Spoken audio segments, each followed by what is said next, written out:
Hello everyone, Taylorson here, and after Matthias Skjelmos's win on stage 10, we are clumping together stages 11 and 12, which are both sprint stages, so we don't need to care about the general classification too much, unless there is a crash of course, where Juan Ayuso is second. We care about the points classification, where Mads Pedersen can go further clear of Pogacar and Ayuso. We begin with stage 11, which is the flatter of the two stages. Only one categorised climb on course into Nevers, and it is also the shorter stage, being 165 kilometres. Hello everyone. The baroudeurs will have their work cut out today if they want to make a name for themselves, because this terrain won't work in their favour. With only one climb classed as fourth category, it looks like it will come down to a sprint in the streets of Nevers. It's American representation in the breakaway today for Little Trek, as we've got Quinn Simmons up the road, and he's in a pretty talented group. Anthony Turgis is on the front at the moment, but Ivan Romeo, Alex Kirsch and Davide Ballerini are all in this group, and all going for the intermediate sprints. So we're going to try and move our way past these guys. I'm not sure whether we have them in a sprint, and that has proved it as Davide Ballerini crosses the line in first. Hopefully we will have a better time with Mads Pedersen, and I'm intrigued to see who goes for this, because over time the sprinters gradually, one by one, drop out of contention in the green jersey classification, and once they believe they're out of contention, they will stop going for these intermediate sprints, so fewer and fewer sprinters will be going for these points. It may be the case that none of them go for the points as we go under 1 kilometre to go until the intermediate sprint, and it looks as if not, as Mathis Louvel, Weisstroffer and Dillier control the front. We're going to just come to the front and come across the line in 6th place, and that is 10 more points. Only 1 point, though, for Simmons to get on the road for this King of the Mountains jersey, and once again it is going to be a test of who in the breakaway will want the jersey. I mean, the pace has been upped already by Ivan Romeo, so we're going to sit on the back and hopefully find our way through, and eventually we might just do this coming up on the left-hand side because nobody else is interested in going for the point, so we're going to go to the front, take a fake relay, and pull off once again for Ivan Romeo, the Spanish champion on this game from Movistar. And it looks like we still have a decent gap.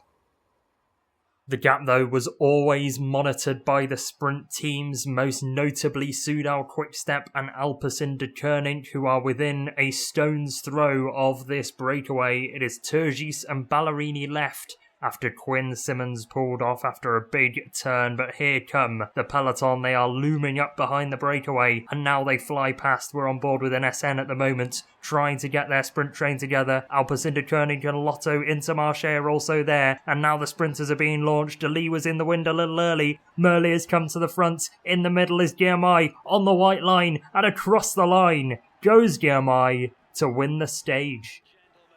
Well, Big Stage Beanie is back in the colours of NSN this time around, and he takes his first stage win at the Tour de France 2026, and that might just move him further into contention for the green jersey. But Mads Pedersen did a good job finishing third behind Jasper Philipsen in second, with Canter and Delis rounding out the top 5. We do have another sprint stage left though, and we're going to get straight into that now. Welcome everyone. Although the race profile is a bit more hilly than yesterday, today's route still favours the sprinters. The summit of the last climb is 21 kilometres from the finish line, and so this ascent is probably not challenging enough to eliminate the final straight specialists. So we expect a sprinter to win this one in Chalon-sur-Saône. That was one of the most difficult breakaway formations I've ever had on this game, and we've got away eventually, but we've got away with only one rider, Matteo Trentin. Ivan Romeo tried to get in the breakaway for the second day in a row, but he just could not make it over to this front group, so he is now completely roasted and in a chasse patate between the breakaway and the peloton, and we might be doing exactly the same thing as over the first climb of the day goes Matteo Trentin to take the singular point. 2 more climbs are on the route, and the intermediate sprint, of course, where we need to be a little bit wary of some of the other sprinters who have gained points on us, but we might not make it back to Trentin at this rate.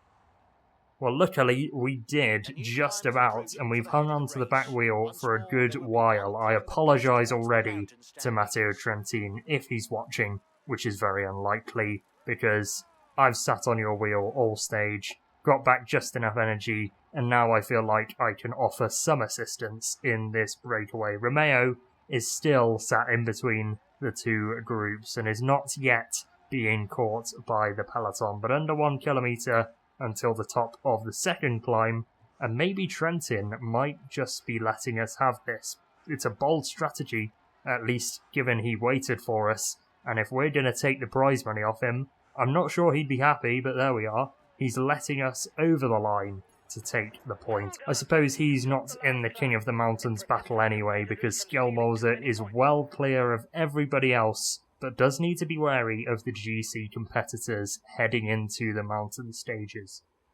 If this breakaway doesn't look doomed, I don't know what does in your eyes. It's always been below 3 minutes, the time gap. It's 2.5 at the moment, but that will come down drastically, you'd think, approaching the intermediate sprint, of which we are far ahead of Matteo Trentin in the standings, but we're probably not far ahead of Matteo Trentin in terms of talent in the sprint, because he is a very underrated sprinter. I mean, he used to get over a lot of mountains earlier on in his career and become a very versatile rider. He is exactly that now, the former European champion, and off he goes. We're going to try and get on the wheel, but it's going to be a difficult task to come around him, of a man of that power, and it looks like we will not do that with Vatsek.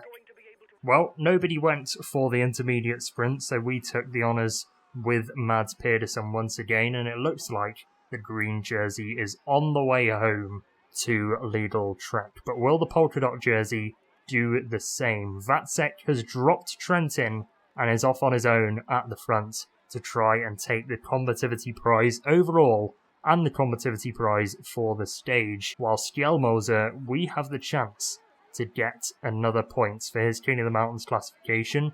All we have to do is get to the front of the peloton and not get boxed in, although we are doing that at the moment, and it's going to be on the bike throw, and we just about get there ahead of Marco Frigo into second place. Vatsek looks cooked.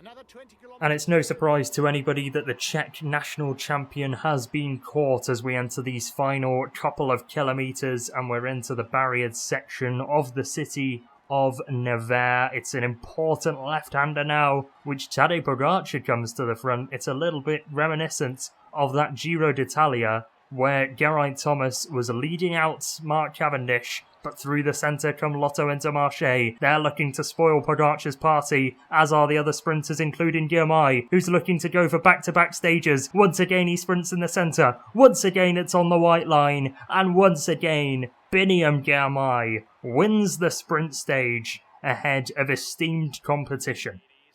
Well, 2 for 2 for the Eritrean Biniam Girmay, and he's been in good form at this Tour de France in real life, but not in this good of a form. He wins a second stage in a row, and he does so ahead of Mads Pedersen. He finishes third once more, with Kort Nielsen separating the 2 riders this time. And I'm starting to get worried because these Biniam Girmay wins are closing the gap on the green jersey to Mads Pedersen. Girmay's on 185, Pedersen is on 252, with Pogačar splitting them on 209 points. But we need to be wary of Tadej, because he's probably going to win the next couple of stages, or at least one before the end of the second week. So we need to be watching both Pogačar and Girmay. Philipsen, I think, is too far back, 4th.